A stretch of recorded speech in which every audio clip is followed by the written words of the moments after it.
La première règle du succès est d'avoir une vision. Parce que voyez-vous, si vous n'avez pas de vision de l'endroit où vous voulez aller, et si vous n'avez pas un objectif précis, vous allez juste tourner en rond et n'y arriverez jamais. C'est comme, vous pouvez avoir le meilleur navire au monde, vous pouvez avoir le meilleur avion du monde. Si le pilote ou le capitaine ne sait pas où aller, il va juste se perdre, il finira au mauvais endroit. Donc, j'ai été très chanceux d'avoir trouvé ma vision. Je veux dire que, vous savez que je suis né en 1947 en Autriche, après la Seconde Guerre mondiale. Et je savais que je ne voulais pas rester en Autriche toute ma vie. J'étais impatient d'en sortir. Je ne pouvais pas me voir, moi aussi, devenir un agriculteur ou un travailleur en usine, ou quelque chose comme ça. Même si, bien que mes parents voulaient que je reste, et que mon père, qui menait une vie normale, voulait que je devienne un officier de police, comme il l'était. Ma mère voulait que je reste au pays pour épouser une fille au nom de Heidi, avec l'espoir d'avoir plein d'enfants, comme la famille Von Trapp dans The Sound of Music, vous savez. Mais c'était leur vision, pas la mienne. Ma vision était totalement différente. Je sentais que j'étais né pour quelque chose de spécial, pour quelque chose d'unique, pour quelque chose de grand. C'était un sentiment génial. Je sentais que je savais où je voulais aller. Imaginez, la majorité des gens ne savent pas où ils vont. Alors que lorsque vous avez un objectif, tout devient plus facile. Car rappelez-vous qu'en Amérique, par exemple, lorsque vous étudiez, vous verrez le pourcentage de personnes qui aiment leur travail. 74% des gens détestent leur travail en Amérique. Et ce n'est pas très différent quand on sera en Europe.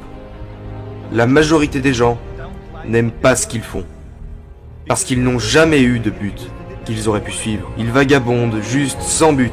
Et s'il y a une place libre afin qu'ils obtiennent leur travail, ils sautent dessus. Parce que le monde est de la sorte. Mais quand vous grandissez, c'est une joie. Le travail, ce n'est pas amusant. Donc, quand on se dit que seulement un quart des gens aiment vraiment ce qu'ils font dans leur vie, c'est effrayant. Quand vous y pensez, je me suis senti tellement béni de savoir ce que je voulais faire. Ça serait comme un étudiant en médecine qui choisit ses études parce qu'il sait qu'il veut devenir médecin, qu'il sait où il veut aller. Ma vision était si claire pour moi que les gens venaient toujours me demander lorsqu'ils me voyaient dans la salle pendant de durs entraînements. Ils me demandaient toujours « Comment est-ce possible que vous travaillez si dur 5 heures par jour, 6 heures par jour, en ayant toujours un sourire au visage ?» Les autres bodybuilders travaillent aussi dur que vous, mais eux, ils ont l'air malheureux. Comment c'est possible? Je leur répondais que, pour moi, l'idée de devenir Mister Olympia était si grande que je savais que chaque répétition que je faisais me rapprochait de la réalisation de cet objectif.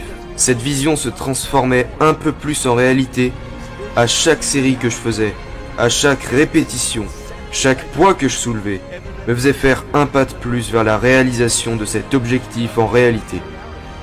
Donc je ne pouvais pas attendre de faire un squat de plus à 220 kg, je ne pouvais pas attendre une autre série au développé couché, je ne pouvais pas attendre de faire 2000 abdos supplémentaires, je ne pouvais pas attendre le prochain exercice, la prochaine demi-heure de posing et tout le genre de choses que vous devez faire pour devenir un champion.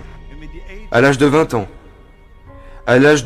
ans, je suis allé à Londres et j'ai gagné le concours de Mister Universe en tant que plus jeune Mister Universe de tous les temps. Et si c'est arrivé, c'est parce que j'avais un objectif.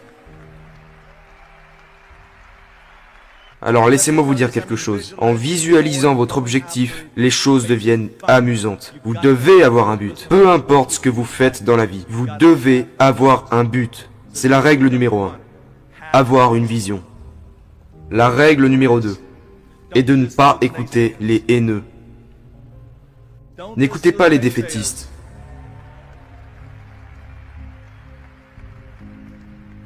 Dans tout ce que j'ai entrepris, il y avait toujours des gens pour dire « c'est impossible, tu n'y arriveras jamais ». Alors à chaque fois que quelqu'un disait que c'était pas faisable, moi j'entendais « c'est faisable ». Quand il me disait non, j'entendais oui. Et quand quelqu'un me disait « c'est impossible », moi j'entendais « c'est possible ». Je crois durement en ce que Nelson Mandela a dit. Tout est toujours impossible, jusqu'à ce que quelqu'un le fasse.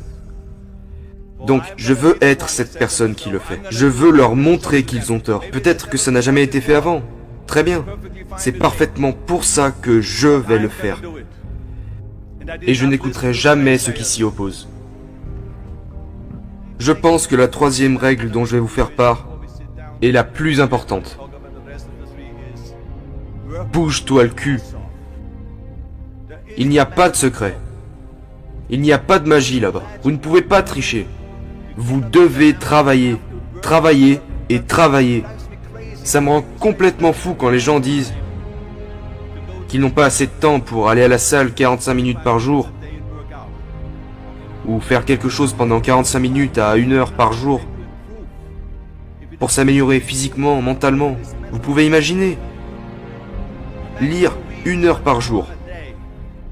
Combien de livres aurez-vous fini après 365 heures?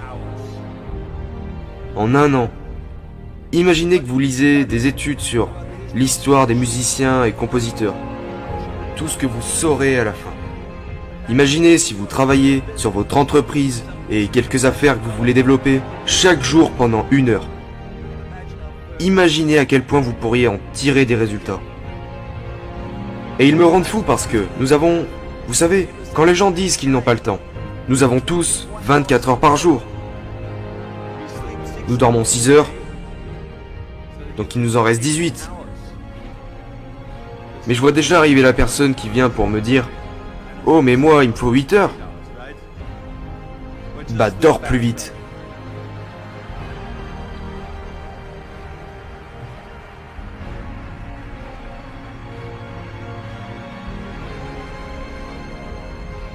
Donc, nous avons 18 heures par jour. La personne moyenne travaille environ 8 à 10 heures.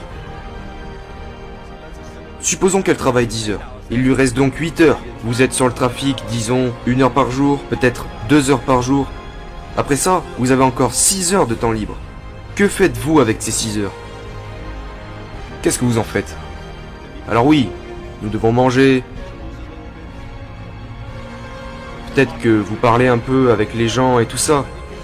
Mais est-ce que vous vous rendez compte du temps qu'il vous reste si vous organisez vos journées de sorte à ce que vous travaillez dur? Je veux dire, laissez-moi vous parler de quelque chose. Quand je suis allé en Amérique, j'allais à l'université. Je m'entraînais 5 heures par jour. Et j'avais un poste dans la maçonnerie.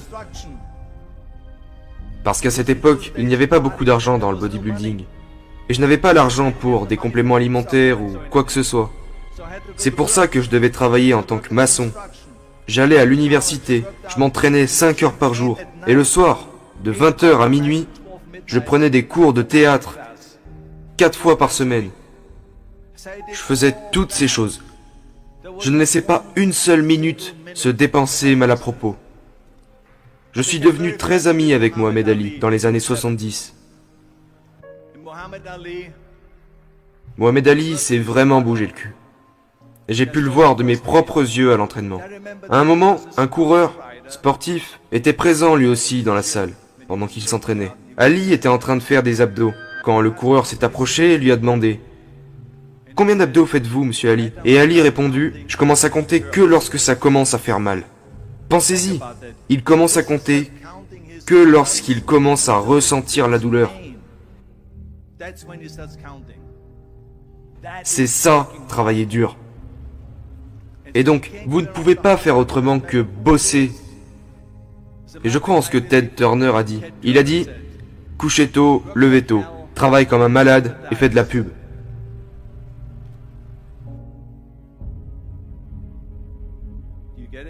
Vous gagnerez en travaillant comme un malade. Travaillez comme des malades. Donc, bougez-vous le cul et laissez le monde s'en apercevoir par lui-même. Qu'il s'agisse de gérer votre business, si vous préparez un film, si vous faites un sport, bougez-vous le cul et la pub viendra d'elle-même. Je déteste les plans B. Et je vais vous dire pourquoi. Parce que nous avons tellement de sceptiques, comme je l'ai dit plus tôt. Ils mangent le pas de vente. Nous avons tant de ces personnes qui disent non, qui disent que vous ne pouvez pas le faire, qui disent c'est impossible. Et c'est ok, parce que nous venons d'éteindre le plan B. Comme je l'ai dit tout à l'heure, quand on me disait non, j'entendais oui.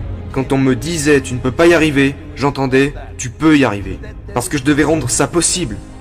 Vous voulez faire quelque chose? Faites-le parmi toutes les personnes négatives autour de vous. Mais quand vous commencez à douter de vous-même, ça devient très dangereux. Parce que maintenant, ce que vous dites essentiellement, c'est que si mon plan ne fonctionne pas, j'ai toujours un plan de secours. Un plan B. Cela veut dire que vous commencez déjà à penser au plan B. Et chaque pensée que vous accordez au plan B vous enlèvera maintenant cette pensée et cette énergie que vous accordez au premier plan.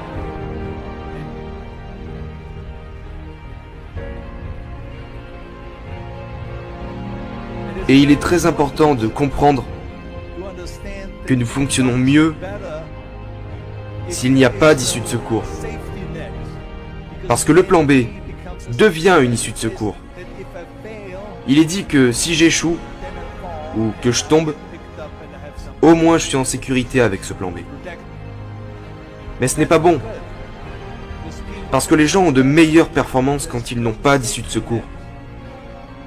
Les gens ont de meilleures performances dans le sport et dans tout le reste lorsque c'est leur seule issue. Il est très dangereux d'avoir un plan B, parce que vous vous ôtez la chance de vraiment réussir.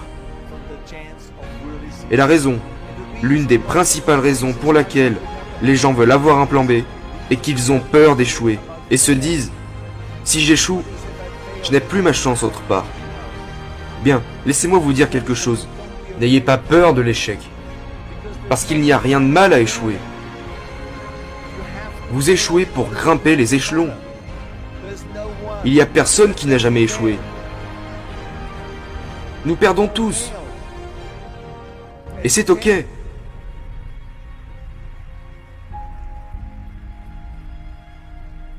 Ce qui ne va pas, c'est que lorsque vous échouez, vous restez dans votre échec. Celui qui reste coincé dans son échec est un perdant. Et un gagnant va échouer puis se relever, échouer puis se relever, échouer et toujours se relever. Ça, c'est un gagnant. C'est ça un gagnant. Et nous perdons tous. Nous avons tous déjà perdu. Nous sommes d'accord. Et c'est pour cette raison que je vous dis de ne pas vous inquiéter lors d'un échec. Parce que lorsque vous avez peur de perdre, vous vous bloquez. Vous êtes figé. Vous devez être confiant afin de pouvoir performer dans n'importe quoi. Si c'est dans la boxe, ou dans votre travail, ou avec vos pensées, vous n'y arriverez qu'en étant détendu. Alors détendez-vous. Il est normal d'échouer. Mais nous allons tout faire et donner tout ce que nous avons, et c'est de ça que je parle. N'ayez pas peur d'échouer. L'une de mes 6 règles du succès est que vous ne pouvez pas vous sentir complet en tant que personne que si vous réfléchissez à ce que vous pouvez faire pour votre collègue à côté de vous qui a peut-être besoin d'aide. Je me sentais comme si tout le monde avait une motivation différente. Et c'est pour ça que je suis allé en Amérique. Et j'ai vu comment l'Amérique était. L'Amérique était le pays le plus généreux au monde. Je veux dire qu'ils m'ont accueilli les bras ouverts. Ils m'ont aidé. Ils m'ont invité pour le dîner de Thanksgiving. Ils m'ont fait rencontrer des bodybuilders, accueilli dans des salles pour m'entraîner, m'ont apporté des assiettes à mon appartement, parce que je n'avais pas beaucoup d'argent. Je n'avais pas de lit, pas d'oreiller, ni de couverture. Je n'avais pas de télévision, je n'avais pas de radio, je n'avais rien. Ils m'ont apporté tout ça à mon appartement. Ils m'ont aidé. Et cette générosité en Amérique se ressentait en moi, en tant qu'immigrant. Ils m'ont tellement aidé que je devais leur rassurer que je leur donnerais quelque chose en retour.